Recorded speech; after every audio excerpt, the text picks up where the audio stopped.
Hello, ഇന്ന് നമ്മൾ ഉണ്ടാക്കുന്നത് ഫിഷ് പിക്കിളാണ്. എൻ്റെ ഫ്രണ്ടിന് ഗൾഫ് കൊണ്ടുപോകാൻ വേണ്ടിയിട്ട് അവൾ പറഞ്ഞിട്ടുണ്ടാക്കി കൊടുക്കുക കേട്ടോ. അത് ചൂര മീനാണ് എടുത്തത്. അത് നന്നായി കഴുകി വൃത്തിയാക്കി മഞ്ഞളും ഉപ്പും ഒരു ചെറിയ നാരങ്ങ നീരും ഒരു പകുതി എടുത്തിട്ടുള്ളൂ കേട്ടോ.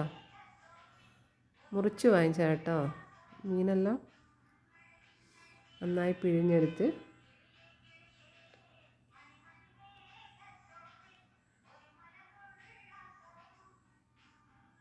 നല്ലോണം മിക്സ് ചെയ്യുക. കുറച്ച് ഉപ്പും കൂടി ചേർത്തിട്ട് ഒന്നുകൂടി മിക്സ് ചെയ്യുക. എന്നിട്ടൊരു അരമണിക്കൂർ നമ്മളൊന്ന് റെസ്റ്റ് ചെയ്യാൻ വെക്കണേ.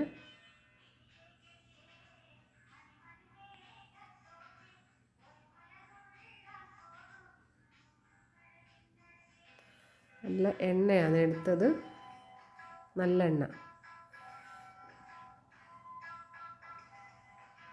എണ്ണയിലിതാ നമ്മൾ മീൻ കോരി ഫ്രൈ ആക്കി എടുക്കണേ.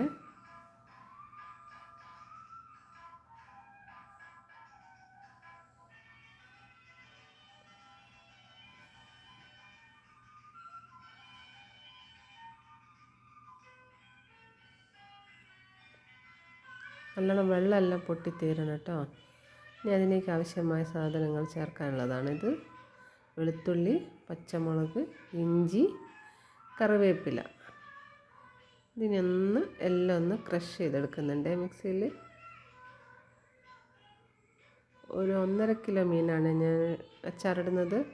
അതിനൊരു 200 വെളുത്തുള്ളി, 2-3 കറിവേപ്പില, ഒരു 2 കഷ്ണം ഇഞ്ചി, പിന്നെ ഉലുവ വറുത്ത് പൊടിച്ചിട്ടുണ്ട്.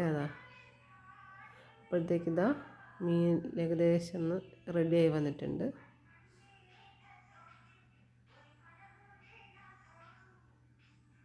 വേണ്ട ഇങ്ങനെ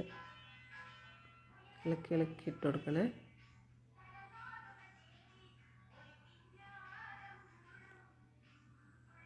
ഒരു സെക്ഷൻ നമ്മൾ എടുക്കാൻ പോവാണ്.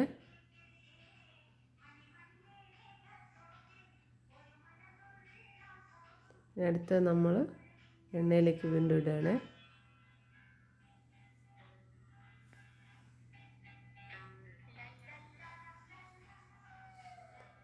അതും നമ്മളിതാ ഫ്രൈ ആക്കി എടുത്തിട്ടുണ്ട്.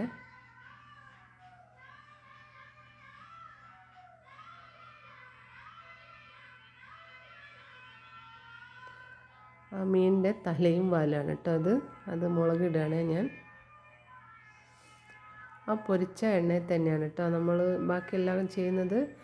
ഒരു സ്പൂണ് ഉലുവ ഇട്ട് അത് പൊട്ടുമ്പോൾ നമ്മൾ നേരത്തെ ഒതുക്കി വെച്ച വെളുത്തുള്ളി അത് നമ്മൾ ഈ എണ്ണയിലേക്കിട്ടൊന്ന് ഇളക്കി കൊടുക്കണേ.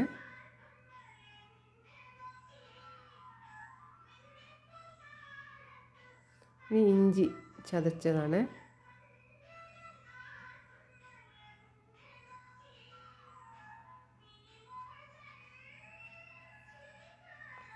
എടുത്തത് പച്ചമുളക്, ഒരു 5-8 പച്ചമുളകാണ് എടുത്തിട്ടുള്ളൂ.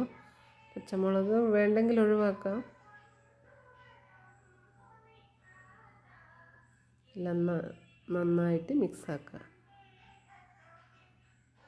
ഉപ്പും കൂടി ചേർക്കുന്നുണ്ട്.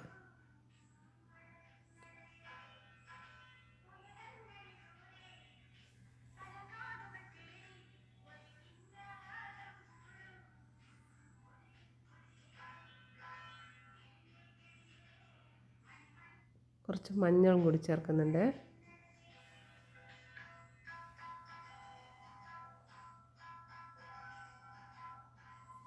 മുളക് പൊടി,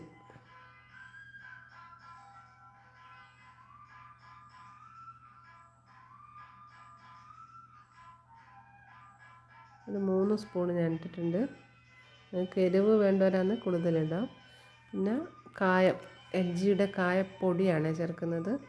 കട്ടയാണെങ്കിൽ നല്ലോണം എണ്ണയിൽ ചൂടാക്കി കുത്തി പൊട്ടിച്ചിട്ട് ഇടണേ. ഞാൻ പൊടി ആയതുകൊണ്ടാണ് നേരിട്ടിട്ടത്. ഇനി ഉലുവ പൊടിച്ചത് അതും കൂടി ചേർത്ത് 1/2 സ്പൂണ്. കുറച്ച് വിനാഗിരി,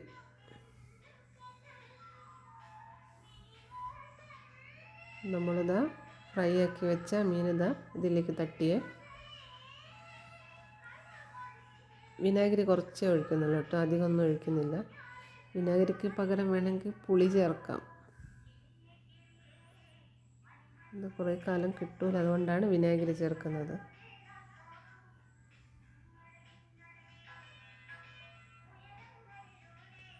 നന്നായി ഇളക്കി കൊടുക്കുക. ഇത് അടിപൊളി അച്ചാർ റെഡി.